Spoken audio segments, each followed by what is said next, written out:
हमारे जीवन में माता पिता का मूल्य।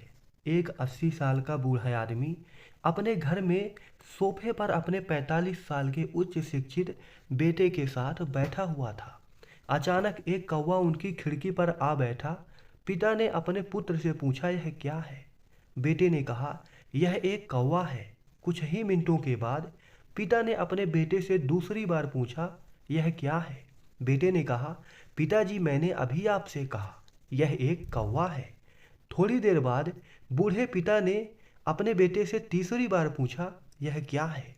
इस समय कुछ क्रोध के भाव उत्पन्न हुए और उसने एक डांटने के अंदाज में अपने पिता से कहा, यह एक कौवा है, कौवा। एक छोटे से अंतराल के बाद पुनः चौथी बार पिताजी ने अपने बेटे से पूछा कि यह क्या है। इस बार बेटा अपने पिता पर चिल्लाया, पिताजी, तुम क्या चाहते हो जो बार बार एक ही सवाल दोहरा रहे हो? लगता है तुम्हारा दिमाग खराब हो गया है।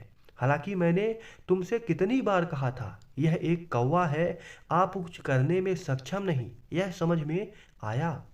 थोड़ी देर बाद पिताजी अपने कमरे में चले गए और वापसी में अपने हाथ में एक जीर्ण शीर्ण डायरी लेके आए, जिसको वह उस समय लिखते थे जब उनका बेटा पैदा हुआ था।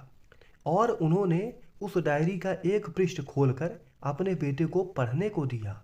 और जब बेटे ने इसे पढ़ा, निम्नलिखित शब्दों में लिखा गया, डायरी, आज मैं मेरे 3 साल के छोटे बेटे के साथ आंगन में बैठा हुआ था और सामने पेड़ पर एक कौवा आकर बैठ गया। मेरे बेटे ने उसको देखकर मुझसे पूछा, पिताजी, यह क्या है? तो मैंने कहा, बेटे, यह कौवा है। उसने यह प्रश्न मेरे से कोई 23 बार पूछा और हर बार उसने उसको जवाब देने में स्नेह का अनुभव होता था और मैं उसके मस्तक को चूम लेता था। उसके बार बार एक ही प्रश्न करने से मुझे खीज उत्पन्न नहीं हुई बल्कि खुशी हुई। और आज जब पिता ने अपने बेटे से एक ही प्रश्न 4 बार पूछा तो बेटा चिढ़ गया और नाराज होने लगा। इसलिए मेरे भाई बहनों, यदि आपके माता पिता वृद्ध हो गए हैं तो उनको बोझ समझकर घर से बाहर मत निकालो। उनको पूरा सम्मान दो जिसके वह हकदार है। ऐसा करके आप उन पर कोई एहसान नहीं कर रहे, क्योंकि उन्होंने आपके जन्म से लेकर आज तक आप पर अपने निस्वार्थ प्रेम की बारिश की है।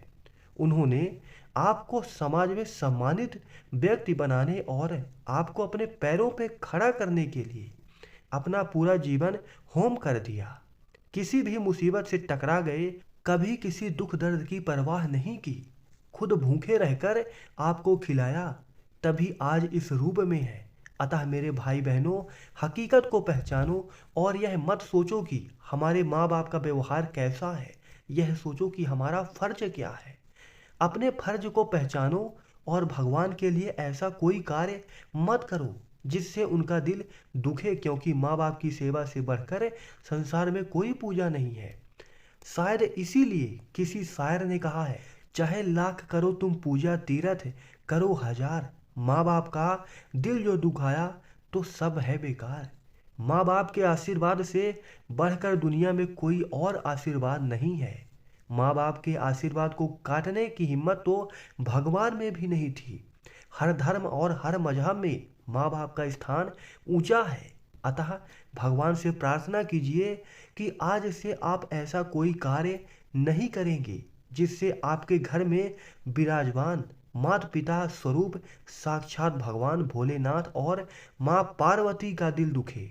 ओम नमः शिवाय। इसको पढ़ने के लिए, समय निकालने के लिए धन्यवाद।